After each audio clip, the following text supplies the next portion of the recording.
আলহামদুলিল্লাহ। এরকম কতদিন আমাদের শখ ছিল, কত মনে আনন্দ ছিল যে আমরা এরকম আসমানের নিচে এক আল্লাহ ছাড়া কাউকে ভয় না করে আমরা আল্লাহর শুকরিয়া একবার আদায় করতে চাই।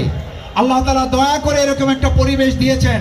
এজন্য আরেকবার ইফতারে এরকম পূর্ব মুহূর্তে অন্তরের অন্তঃস্থল থেকে হৃদয়ের সবটুকু আবেগ ভালোবাসা উজাড় করে সিজদা অবনত চিত্তে মস্তক অবনত করে আল্লাহর দরবারে শুকরিয়া আদায় করতে চাই। আলহামদুলিল্লাহ।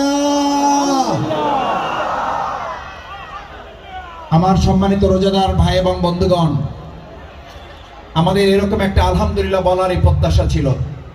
আমাদের কোনো ঘাট দখল করার প্রত্যাশা ছিল না, আমাদের কোনো টেম্পো স্ট্যান্ড দখল করার প্রত্যাশা ছিল না, আমাদের কোনো বিশ্ববিদ্যালয় দখল করার প্রত্যাশা ছিল না।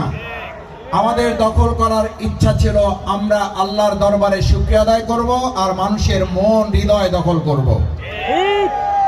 সম্মানিত ভাইয়েরা, আপনাদের প্রিয় নেতা, প্রিয় ভাই, এই পটুয়াখালীর অঞ্চলের তরুণ নেতৃত্ব, আমার মন বলে আপনাদের উপস্থিতি দেখে আমার কাছে মনে হয়েছে আব্দুল্লাহ নাহিয়ান আপনাদের এলাকার মাটি দখল করতে পারে নাই, আপনাদের হৃদয়ে দখল করতে পারছে।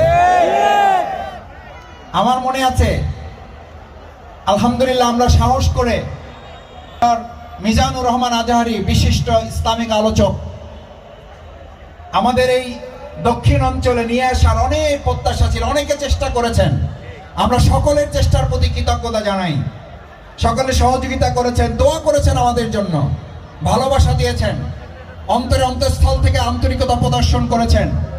এই সমস্ত আয়োজনের নেপথ্যে আপনাদের এই প্রিয় ওয়েলফেয়ার ফাউন্ডেশন তখন যে ঐতিহাসিক ভূমিকা পালন করেছে, এবং আপনাদের মনে আছে ডক্টর মাওলানা মিজানুর রহমান আজহারি যত দোয়া করেছেন তার মধ্যে ফাউন্ডেশনের জন্য, পটুয়াখালীবাসীর জন্য, এখানকার ওলামায়ে কেরামের জন্য, পাশাপাশি আপনাদের এই প্রিয় নেতৃত্ব আব্দুল্লাহ নাহিয়ানের জন্য নাম ধরে তিনি দোয়া করেছেন।